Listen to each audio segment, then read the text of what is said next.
So guys, in this video, all I'm going to do is to show you an interesting result. Now, a result of a theorem in mathematics is referred to as a corollary. It's a result of a theorem. However, this is corollary of what? Theorem 2. It's a result of theorem 2, but we are making it a theorem also. This will be our third theorem. And before maybe you guess what it is, let us adjust this. Check now. I'm still having the same thing. Now I have 4 lines. Geometry is very interesting. Look at what Mr. G does here now. Look at that. Okay, 90 will be good. I think that's what I'm looking for. I'm looking for actually a 90. I want that to be exactly 90. I may not win, but at least closer to 90. That will do me good. Yeah, I think that's about it. That's nice. Yep, that's cool. Now, what you need to notice, guys, is that we still have that same condition. Here is arc BC. It is actually subtending a straight line or a supplementary angle. And we know that angle should be what? 180. So if we round off that, it is 180, and that is 90. So what should the theorem be? Well, what do we know about this thing here? This line BC, the arc BC. The arc BC seems to be a diameter. Okay, so this is what I'm gonna say. An angle at the circumference subtended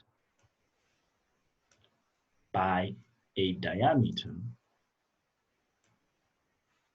is a right angle. A short way to say this is to simply say angle in a semicircle. That's a short way to say that. Now, this theorem, guys, has a converse. In other words, we can say it in reverse. As a matter of fact, even with the angle at the center is twice angle at the circumference, the reverse of it will say angle at the circumference is half angle at the center, provided they're subtended by the same arc, of course.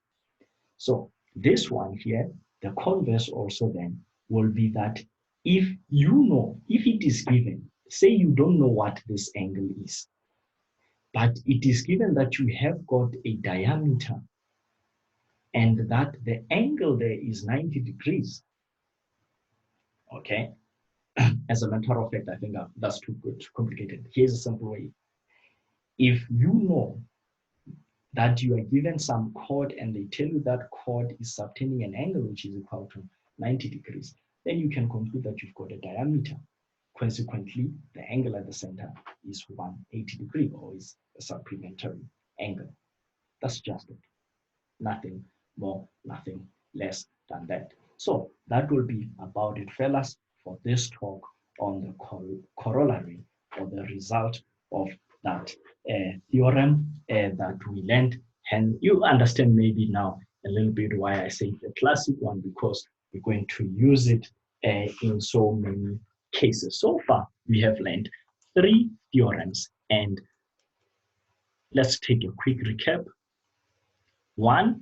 Theorem 1, our theorems so far. Number 1, line drawn from center of a circle, right, perpendicular to a chord, should what? Bisect the chord. And you know the converse. The converse is that if you've got a line drawn to a midpoint of a chord, then you must know that it is perpendicular to the chord. All right. And the second theorem that we learned is that angle at the center is twice angle at circumference. And finally, diameter subtends a 90-degree angle or a right angle. Or you can just say angle in a semicircle is equal to 90 degrees. Those are the different ways to say it. There are many ways to kill a cat. I'm sure you have heard of that statement in mathematics. Nonetheless, I will leave it here, guys.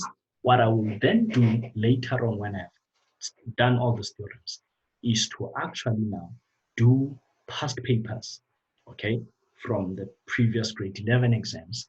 And in those past papers, I will just be telling you which theorem this is, or in fact, I will be helping you develop a skill on how to apply these theorems when they are given in an exam. All right, stay tuned.